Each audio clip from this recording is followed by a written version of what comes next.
हर 12 साल बाद आयोजित होने वाला कुंभ मेला केवल एक धार्मिक आयोजन नहीं है, बल्कि यह भारतीय आध्यात्मिकता, संस्कृति और तपस्या का महासंगम है। यहाँ लाखों श्रद्धालु गंगा स्नान के लिए एकत्रित होते हैं। लेकिन कुंभ मेले का सबसे अद्भुत और रहस्यमयी पहलू है नागा साधु। ये साधु एक ऐसे जीवन जीते हैं जो आम इंसान के कल्पना से परे होता है। उनके जीवन, साधना और शक्तियों के बारे में कई रहस्य प्रचलित है। आइए इस खेल में हम उनके अद्भुत संसार का सफर करें।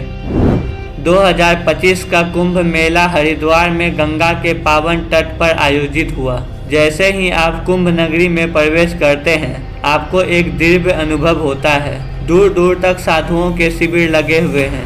हर ओर मंत्रोच्चारण, घंटियों की ध्वनि और भक्तों की श्रद्धा का माहौल है। चारों तरफ एक ऐसा आध्यात्मिक वातावरण बना है जो किसी के भी मन को शांति और संतोष प्रदान कर सकता है। कुंभ मेले का सबसे अनोखा और रहस्यमयी हिस्सा है नागा साधुओं के अखाड़े। यह वे स्थान है जहां आम लोग बिना अनुमति के प्रवेश नहीं कर सकते। यहाँ नागा साधु गंगा के तट पर अपने शिविरों में ध्वनि रचाते हैं। उनकी भस्म से ढकी काया, लंबी जटाएं किसी को भी अपनी ओर आकर्षित कर सकती है। इन अखाड़ों में वही साधु रहते हैं जिन्होंने सांसारिक जीवन को त्याग कर कठिन तपस्या का मार्ग चुना है।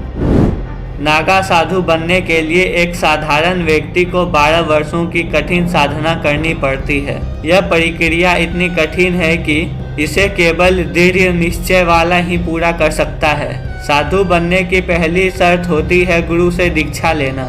दीक्षा के बाद साधक को कठोर तपस्या, ध्यान और योग का अभ्यास करना पड़ता है। नागा साधु निर्वस्त्र रहते हैं। यह उनकी साधना का एक प्रमुख हिस्सा है, जो यह दर्शाता है कि वे शरीर और उनकी सीमाओं से परे आत्मज्ञान को प्राप्त कर चुके हैं। उनके लिए भौतिक वस्तुओं का कोई महत्व नहीं है। उनका जीवन ध्यान, योग और आत्म संयम पर केंद्रित होता है। उनके इस निर्वस्त्र रूप का अर्थ यह है कि वे प्रकृति के साथ पूर्णतः एक हो चुके हैं।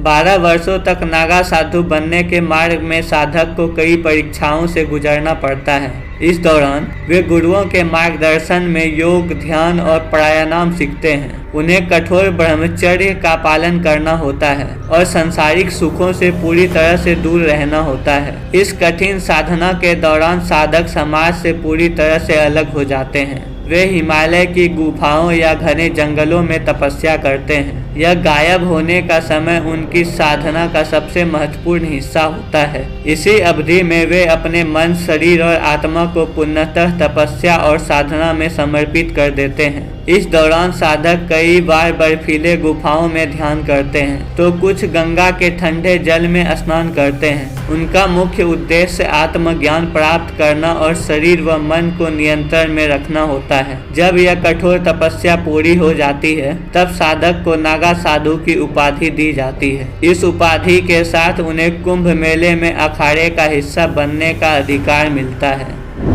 नागा साधु केवल धार्मिक साधक नहीं होते, वे तंत्र, योग और आध्यात्मिक विशेषताओं में पारंगत होते हैं। कुंभ मेले के दौरान कई नागा साधु विशेष अनुष्ठान करते हैं जो आम लोगों की दृष्टि से छिपी रहती है। यह अनुष्ठान गंगा तट पर ध्वनि जलाकर मंत्रों उच्चारण करते हुए किए जाते हैं। कहा जाता है कि कुछ नागा साधु इतनी ऊंची अवस्था में पहुंच जाते हैं कि वे वायु मार्ग में चल सकते हैं, भविष्य देख सकते हैं और अपने शरीर को अदृश्य कर सकते हैं। यह भी माना जाता है कि वे अपने तप और साधना से ऐसी शक्तियां प्राप्त करते हैं जो आम इंसान की समझ से परे होते हैं। कुंभ मेले के दौरान एक विशेष रात नागा साधु गुप्त अनुष्ठान करते हैं। इस अनुष्ठान में केवल दीक्षित साधु ही भाग ले सकते हैं। यह साधना पूर्णतः गुप्त होती है और बाहरी लोग इसका हिस्सा नहीं बन सकते। इस अनुष्ठान के दौरान साधु अग्नि के चारों ओर एकत्रित होते हैं और रहस्यमयी मंत्रों का जाप करते हैं। कहा जाता है कि इस साधना के माध्यम से वे दिव्य शक्तियां प्राप्त करते हैं और आत्माओं से संवाद करते हैं। यह रहस्य इतना गहरा है कि इसे जानना या समझना किसी आम व्यक्ति के लिए संभव नहीं। यह अनुष्ठान नागा साधुओं की शक्तियां और उनके अद्भुत जीवन शैलियों को और भी रहस्यमयी बनाता है। कुंभ मेले की सबसे भव्य घटना होती है नागा साधुओं की शोभा यात्रा। जब ये साधु गंगा स्नान के लिए निकलते हैं तो पूरा मेला उनके दर्शन के लिए उभर पड़ता है। भस्म से ढके उनके शरीर, हाथों में त्रिशूल और मुख पर दिव्य तेज उन्हें किसी योद्धा जैसे दिखते हैं। महास्नान के समय वे गंगा में डुबकी लगाते हैं और इससे मोक्ष प्राप्ति का सबसे बड़ा साधन मानते हैं। यह कहा जाता है कि इस स्नान से न केवल उनके बल्कि उनके आने वाले संपर्क में हर व्यक्ति के पाप धुल जाते हैं।